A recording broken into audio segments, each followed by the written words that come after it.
BUMN di Indonesia itu artinya negara berbisnis. Kita urai sedikit maksudnya. Negara atau nation yang merupakan payung terbesar dari sebuah bangsa atau beberapa bangsa dalam suatu wilayah geografi. Banyak bangsa atau banyak ras bisa berada dalam sebuah negara. Amerika misalnya adalah sebuah negara yang paling banyak bangsanya beragam tinggal di sana. Bukan suku lagi, bukan etnik, tapi bangsa atau ras. Bangsa atau ras seperti Caucasian, Negro, Oriental, dan lain sebagainya, di mana ada 5 ras besar seperti simbol 5 ring Olimpiade. Kemudian bangsa memecah lagi menjadi suku atau etnik. Panjang deh kalau kita membicarakan hal ini. Kita skip aja dulu ya. Tiongkok yang besar itu satu bangsa dengan etnik Han atau suku Han yang menguasai 91% populasi di Tiongkok. Sungguh, jadi agak gampang mengelola negara sebuah wilayah di mana bangsanya tersebut mayoritas satu suku.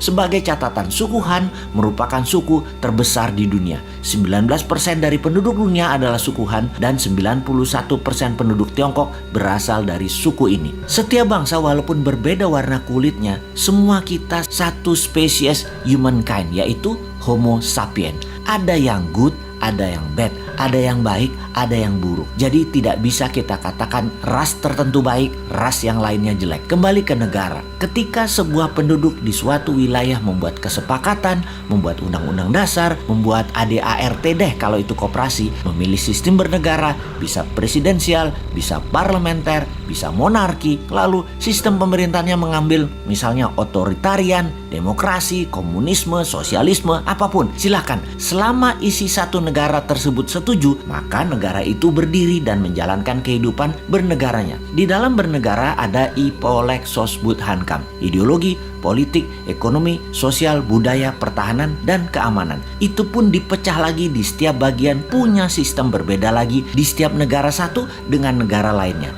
Kita bicarakan pertahanan misalnya. Di Tiongkok dan Amerika ada 6 angkatan perang. Indonesia cuma 3 misalnya. Dalam membangun ekonomi misalnya lain lagi. Di Amerika dan Tiongkok pakai printing money berbasis proyek. Sementara di Indonesia pejabatnya memilih pakai dolar Amerika baru bisa cetak rupiah dalam berekonominya. Di Tiongkok negara dengan satu partai, yaitu Partai Komunis, yang membuat negara Tiongkok berideologi komunis. Karena sistemnya satu, yaitu komunis, maka kelolaannya bagi mereka yang ingin menjadi pejabat publik atau abdi masyarakat, ya join the party, ya gabung dengan Partai Komunis. Ada 90 juta anggota Partai Komunis Tiongkok atau PKC itu. Semuanya pejabat publik dan BUMN-nya ya anggota partai. Di sisi kelolaan aset, BUMN Tiongkok bukan punya negara, tetapi punya partai Partai Komunis Cina. 1,5 miliar warga Tiongkok dikelola oleh 90 juta anggota partai PKC, termasuk tentaranya. Tentara Tiongkok itu adalah toolnya partai.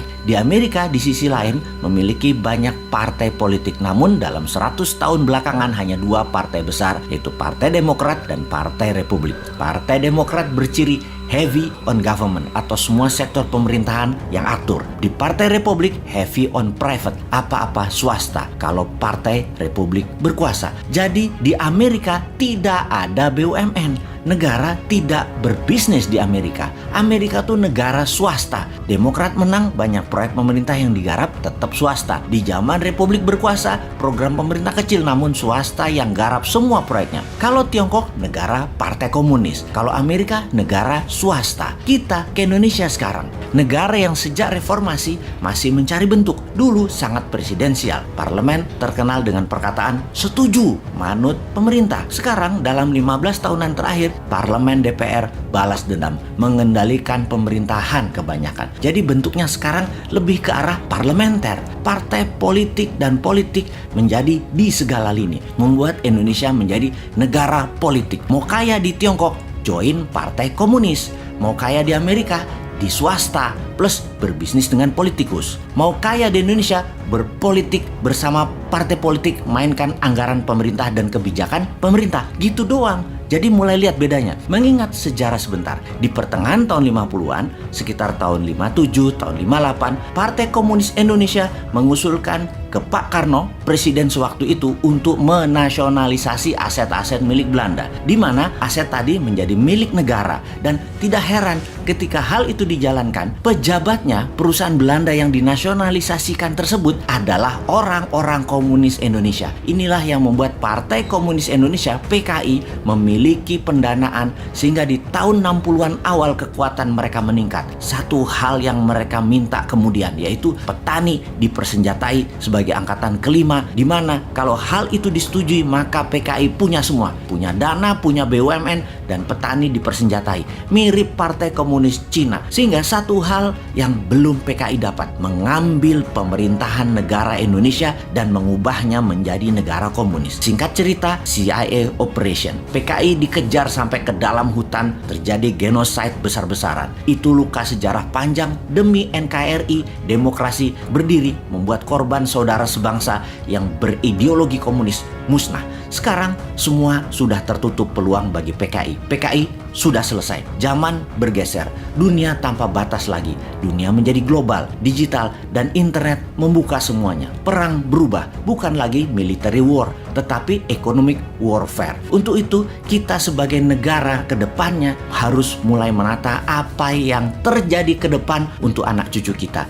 Masih cocokkah negara berbisnis? Apakah akan membuat negara menjadi single party country seperti PKC di Tiongkok atau di Meksiko? Apakah negara politik seperti Indonesia saat ini cocok untuk kedepannya, yaitu membuat Indonesia menjadi negara superpower? Kalau sahabat punya usulan, usulkan. Kalau sahabat suka dengan politik seperti saat ini, ya teruskan. Yang pasti, menurut kaum New Mind, apa yang sekarang ada tidak akan membuat Indonesia menjadi negara superpower. New Mind punya ide lain, tidak merubah undang-undang dasar, tidak merubah Pancasila, dan pastinya NKRI garis lurus. Dan pasti Indonesia bersama New Mind akan menjadi negara superpower. Gak seperti kaum Old Mind yang sekarang menjabat, di mana superpowernya yang dibuat adalah Tiongkok, negaranya penyuplai doang.